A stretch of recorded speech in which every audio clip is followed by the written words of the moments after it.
For all of them, it don't matter if you Diddy or whoever you is, TG Jakes, any of them, all lies will be exposed. That's all. And that virgin hole I was telling you about, right? Because P Diddy be wanting the body, and you gotta tell him no. You got to tell him no. I did. See, I got the receipts for everything I'm telling you. Girl, as cliche as this is starting to sound, you just got to appreciate how ironic it is that Katt Williams has been right about Diddy being a creep all along, and now Katt is bringing more receipts to show this Diddy PE runs much deeper than y'all think it does since Diddy's homes got raided last week. So many things have resurfaced showing how Diddy has been about this life for decades, and he has not been in it alone. Allegedly, Diddy has many accomplices in the industry, and these aren't even nobody. These are important figures. Hollywood royalty. Katt has made it his mission to expose Diddy and his cabal, and he has not wasted time in bringing some new evidence into the mix. Allegedly, Diddy's so-called accomplices are the reason why in this mess, and they're not going to stop until Diddy goes down. So, who did Katt expose as Diddy's industry accomplice, and are they really why Diddy is caught up in this battle? Let's break it down.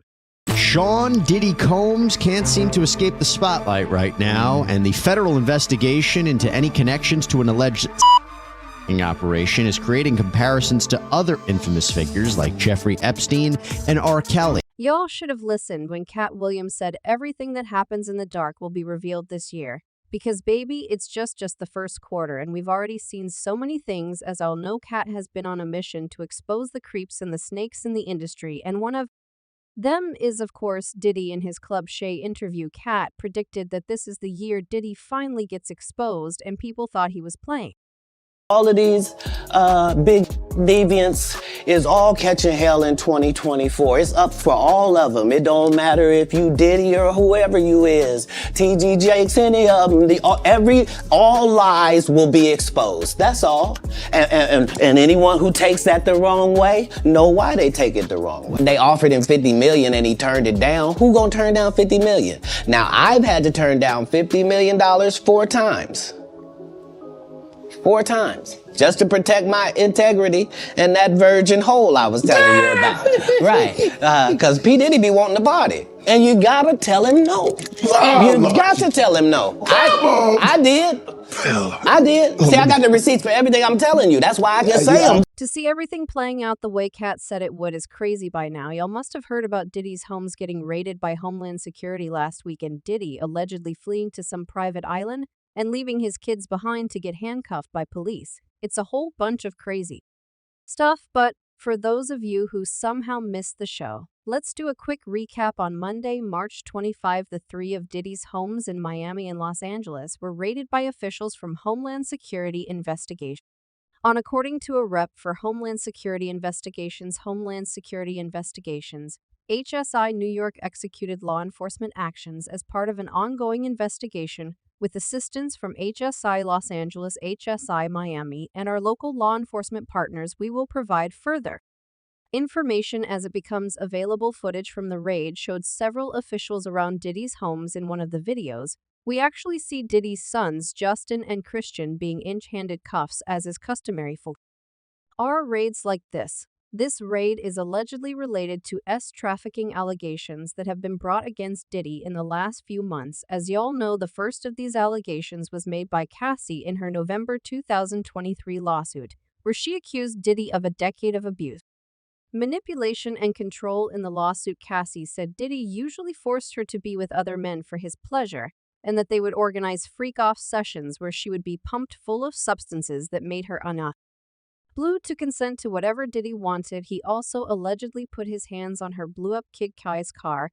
when he found out she had been talking to him, and made her carry his firearm and purchase prescription medication for him.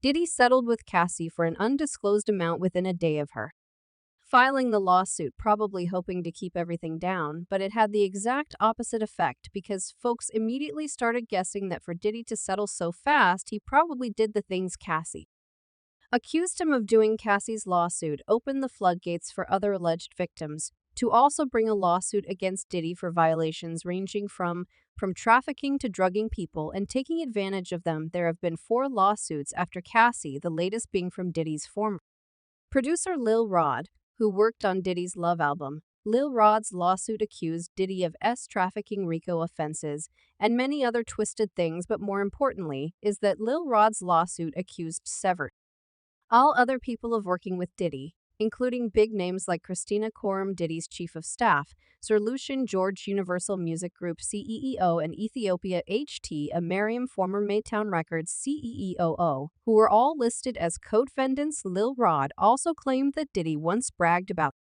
using his connections to people like T.D. Jakes to redeem himself from all the negative media attention he had been receiving because of the lawsuits. Well, Katt Williams also agrees with the idea that Diddy is not alone in this, and he has lots of friends in high places who participate in these things with him. Katt recently shared a clip on his Instagram story featuring Diddy in an old clip from the Nickelodeon show All That. In the clip, two young boys are asking Diddy how to wake their friend up after all their previous attempts have failed, and Diddy suggests they put a toy helicopter in the boy's pants and remote control it. And he's still sound asleep. What are we gonna do? I don't know.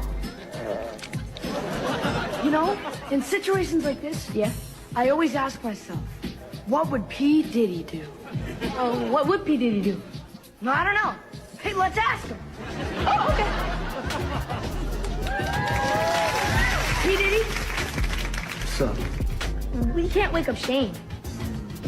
You try symbols? Yep. What about sour milk? Didn't work. Tell you what, take this toy helicopter, put it down his pants. All right, we'll do it. We'll do. Come on, put it in. Okay. Nothing.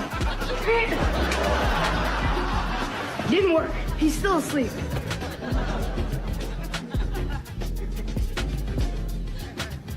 Try this. Shall I? By all means.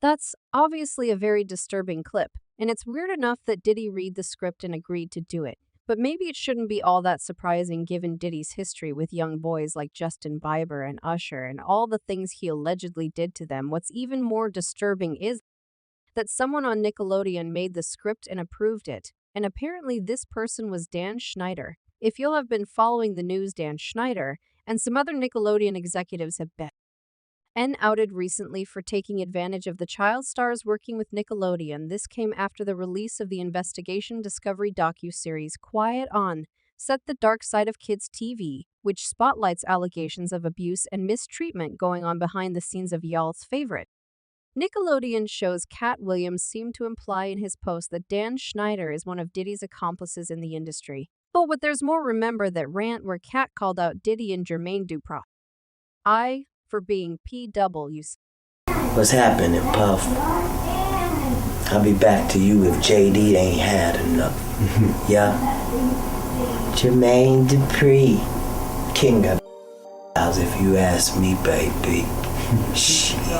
Y'all know Jermaine Dupri has been accused of violating boy band Crisscross, and he allegedly used to take them to strip clubs and groom them. Now, there's no proof of any of these allegations, and Jermaine has denied them while replying to a question on the matter, saying, "You must be out of your ethic mind at Buzz forever. I should sue you for writing this disrespectful is on my page. F out of here." But we know how these things go, and it sounds very similar to Diddy being accused of messing around with people who worked under him. Diddy's former backup dancer Tanika Ray shared a video on Instagram where she talked about how her experience with Diddy was horrific and traumatizing. "I have a family member who I want you to hire them as an intern, and I have never talked about this publicly." And then the internship stopped abruptly like 3 or 4 months into it. "Yeah, and I spoke to my family member like what happened, and they wouldn't say." Years later, they finally came out, and a male Uchpuff had said, "Me home, stay the night with me, or the internship is over," and absolutely not. And the internship ended. But from there, I was like, oh yeah. We all have stories, seriously. We all have stories. Mine is horrific.